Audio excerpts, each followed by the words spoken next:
ботай күйеу екен.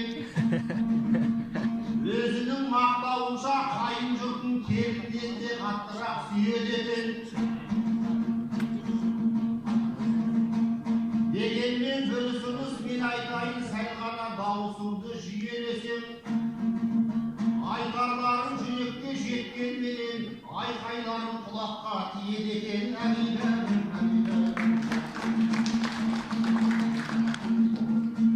Кедемден кетпедің бе сендей енді, бұған жауап бермесем көзейденді. Сақынадан ағасын сүйреп жүрген апырай қайтсем екен сендейлерді. Ол рас бұл айтыстан кетем дедім, ай бірақ қолымнан түк өндей қойды.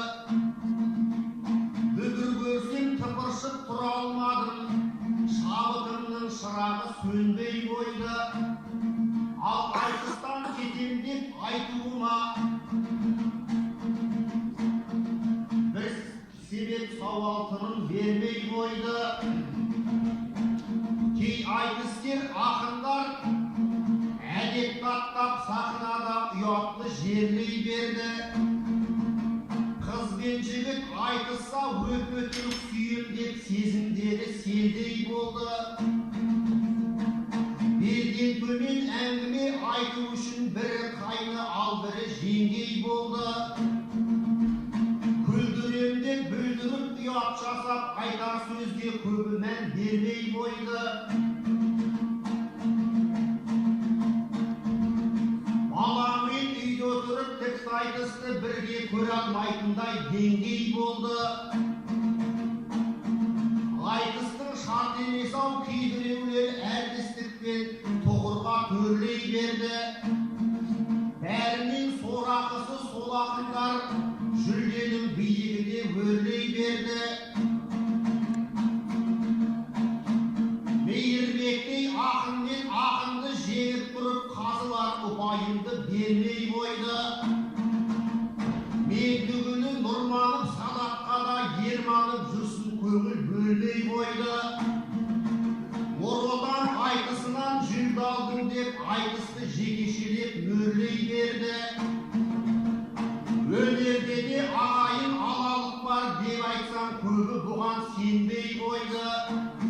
Танымал ақындардың тізіміне дейсің бе, ағам неге енбей қойды. Ақын болу қолымнан келгенімен, әртіс болу қолымнан келмей қойды.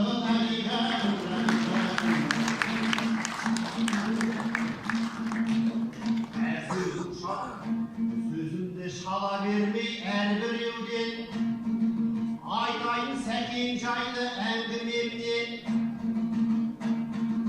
Айтпақшы әртіс демекші Сәкімжанда актер еді, киносы мәнді келген. Бірақ қазір екінің бір әртіс қой, қатты айтсам ұрды деме жанды жерден.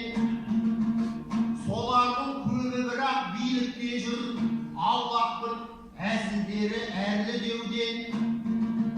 Гүлжан Қарағұсова қазақша айтса адамдай қарқылдайсың шоуды көрген. Ерлан Сағадиевтей министрдің қалжыңы одан өткен қонды келген.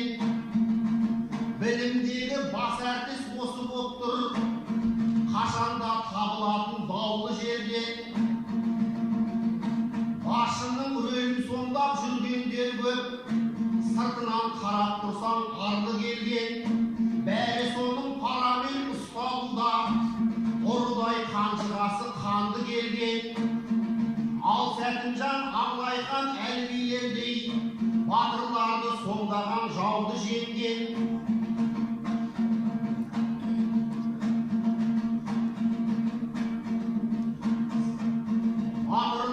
Соңдаған жауды жеңген.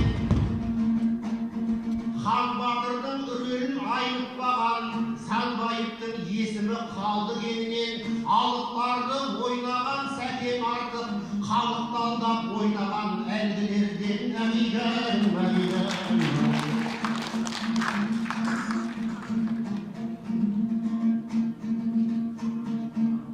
Әнуаржан көкпелектеп жырлағанда,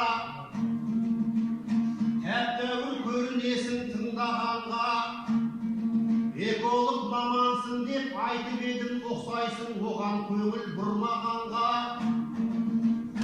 Мақтанам, шаттанам деп бар тапқаның ойларымды тырыстың бұрмалауға.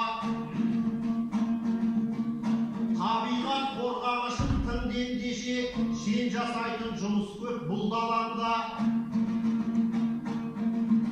Аяулы өзен ағерде ақ жайықтың тағдырын салып қойдық шырғалаңға.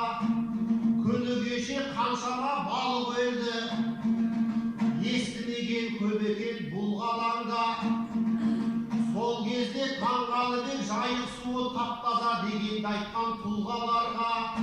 Қаза болса балығы қырылама, жұмбақ өзі көп екен бұл ғаламда. Әшейінде көпіріп сондай кезде ұстатпай кетесіңдер зырлағанда. Анажын айбастында мал қырылды, сонда да бармадыңдар тың қадамға. Сақау деген диагноз қоя салды, үн болмастан эколог мырзаларға. Сақаудан төрттілік мал қырылмайды, оны айтар сенде бірақ тіл болар ма? Кезегіңді берейін әлуаржан, сен де қанық шығарсың бұл хабарға. Мал емес мамандарың сақау болып тұр, кезігем деп қорқама бір зауалға. Малдың сақау болуы заңдылық қой, адамы бұлқау болған бұл заманда.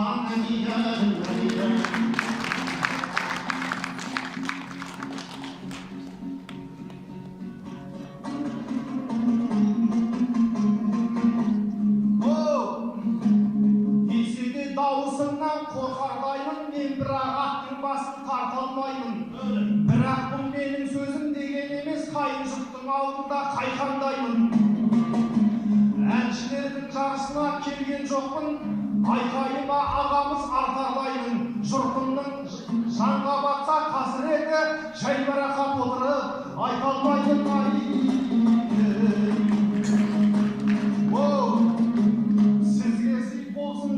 Бұлағында ағамыз небір қылық шығарында. Егерде экологтың бұлқау десек, мен таққаның мұқтақтай қырамызға. Елеусіздіктің сөзін елеусіз қып айтпады деп басыңа күле алынма. Олар айтпақ түгілі сарғағып жүр, зілбатпан бар сөзінің сұрағында.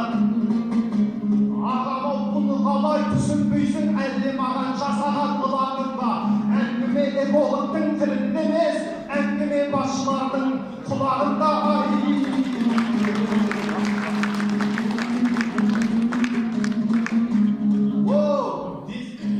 Тілінің нүкісі бар десе маған, десе де дей алмаймын, есен алам. Онсызда табиғатты қорғаушылар өмірін сүре алмауда есен аман.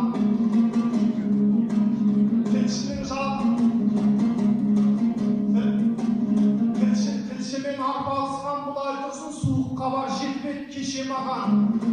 Күйікті қорғаймын деп ажалқышты Нұрғалиев Ерданға есел ағам.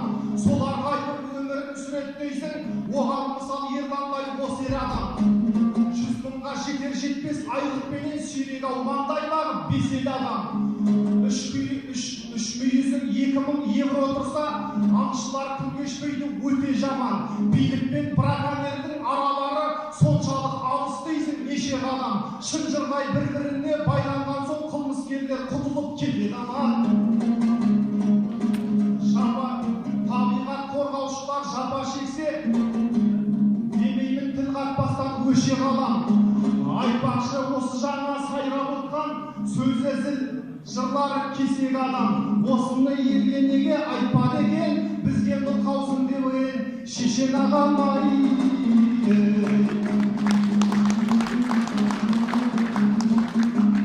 Айтыстай тәлімнің ол шарамызда, тағы да бұрылайын ағамызға. Қапаланып бір кезде қазылардың итерген ескелат қарамызға. Қырандарға қарамыз не тұрыпты, бастысы елден алған бағамызда. Жөн білетін ағамның бірі ғой деп басынан жабыспадым жағамызға. Жаңа айтқан сөздерім әзілім ғой, сізден асқан жақсыны табамызға. Мен сізден бұл айтысты қызғанбаймын, данамызда өзіңіз дараңызда. Ағам-ау абыройы ас асқақ болсын. Сөздеріңнің айналып бәріңізға, жыраулы жапаның жамбылындай, жүрегін жүзге дейін арамызда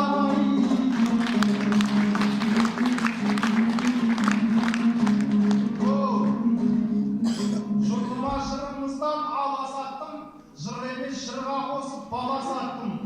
Осыменен аман бол көріскенше, біздерге тапсыздерге жол ашаттым. Ұлдарыңа тағы да ұрылайын, айласын пысқырмаған ағаш аттың. Аруана мен алаштың жолын нұсқап, өзгелерден оқ бойын дара шаптың.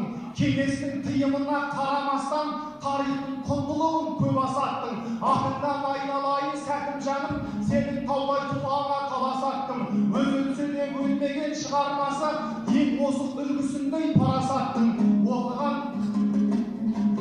Оқығанға жол сілтеп қала берер, бақар шамы секілді болашақтың ай.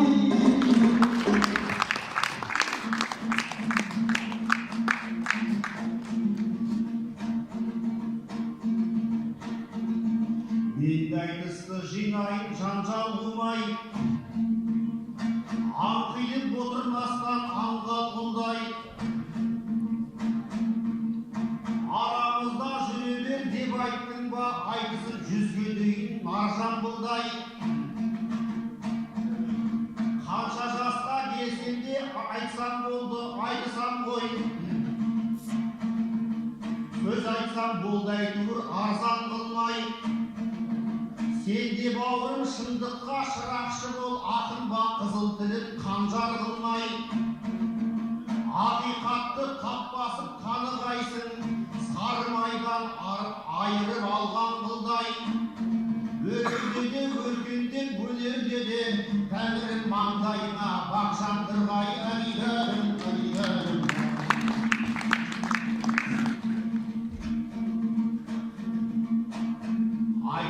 Ойымды жеткізсем бір ретіменен, осындайда айтпай ма ақын өлең. Бұлақтай бұл ауылдың әкімінен, тыңдаса бір өтініш өтінерем. Бәйгетөбе ауылым атаңыздар, Сәкінжан Санбаевтың атыменен. Әйгерім.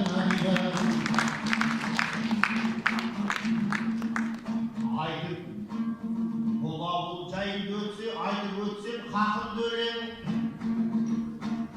Туған ғой талай ақын батыр деген. Алдымен бұл ауылға көшелерге жарық керек. Сонымен нұр шуағына бөленсін жақын деген. Бес уақыт азан айтар мешіт керек, азандадан Аллаға жақын деген. Өз алдыма мәдениет үйі болмай, мектепте айтыс көріп отырған ем. Ауыл іші тақтайдай асфальт керек, жөн емес көліктің де қақын жеген. Жаңбыр жауса балшыққа былғанатын, халыққа тегіс жолды мақұл көрем.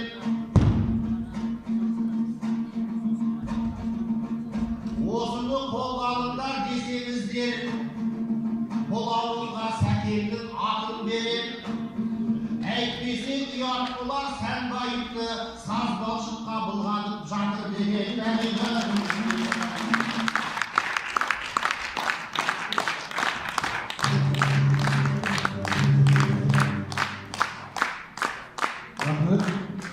Мынау жауабға сыныптың балаларын кіргізуге болмай ма? Ертең осылардың ішінен шығады ғой әдіскерлер. Отыр ма? Мүмкін болса сол балаларды кірген дұрыс болады. Бұл бір. Екінші, өзі бәйгедегі болғанда